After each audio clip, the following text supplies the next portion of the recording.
Достарды тек ұрыс керісте жоғалтамын деп ойламаңыз, оларды уақыт өзі іріктеп береді. Еріншекке есік те асу көрінер, жалқауға бұлт та жүк көрінер.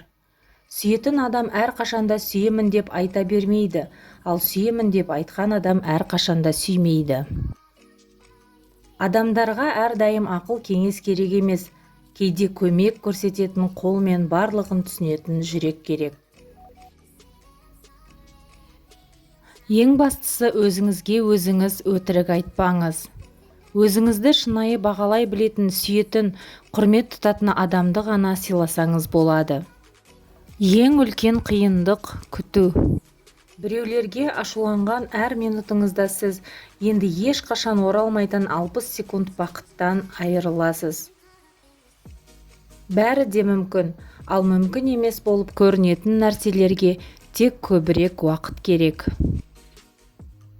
Ащы шындықты айту үшін ғана асқан батылдық керек.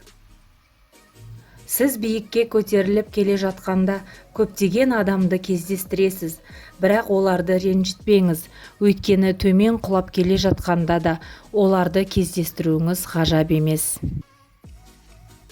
Алма ағашын шайқаудың қажеті жоқ, ол піскеннен кейін өз-ақ түседі. Өмірде бәрі осы секілді өз орнымен, өз уақытымен болады. Дұрыс жолға түсу үшін алдымен адасып көру керек. Басыңызға түскен барлық ауыртпашылықтардың салдарынан шыдай алмай кететін кездер болады, бірақ ешқашан шегінбеңіз, берілмеңіз. Өйткені дәл осы кезде тағдырыңыз күрт өзгеріп кетуі мүмкін. Егер өмірде әрдайым күлімдеп жүрсеңіз, өмір де сізге күліп қарайтын болады. Сөз кілт секілді, ретін тауып кез келген жүректің құлпын ашуға және кез келген ауызды жабуға болады. Тойған қарын ойға бөгет бола береді. Сізді тек жоғарыға қарай жетелейтін жандармен дос болыңыз, себебі төменге тартқысы келетін адамдар толып жатыр. Өз ойының дұрыстығына сенімді адамның сөзі анық болады. Ешқашан сараң болмаңыз, екінші мүмкіндік беріңіз, бірақ ешқашан үшінші рет мүмкіндік беретін ақмақ болмаңыз.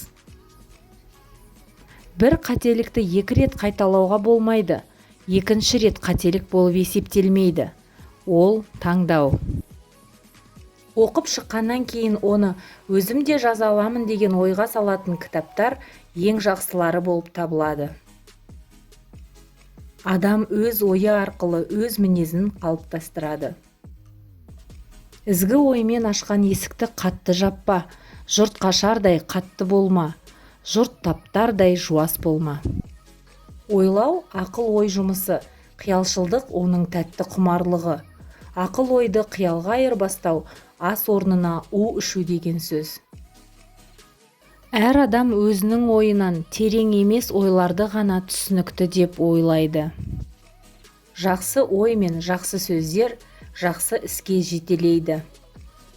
Адамдардан немесе әртүрлі жағдаяттардан қашып құтылуың мүмкін, бірақ өз ойларың мен сезімдеріңнен ешқашан қашып құтыла алмайсың. Ойлау оңай, әрекет қиын, ал ойды әрекетке айналдыру ең қиын нәрсе. Көп ойланған кісі әрқашан жақсы шешім таба бермейді. Адамның басшысы ақыл, шолушысы ой, жетекшісі талап, қорғаушысы сабыр, сынаушысы халық, таусылмайтыны арман, ең қымбаттысы ар сақтау. Жетістіктің құпиясы ойдағы істі бастап кетуде.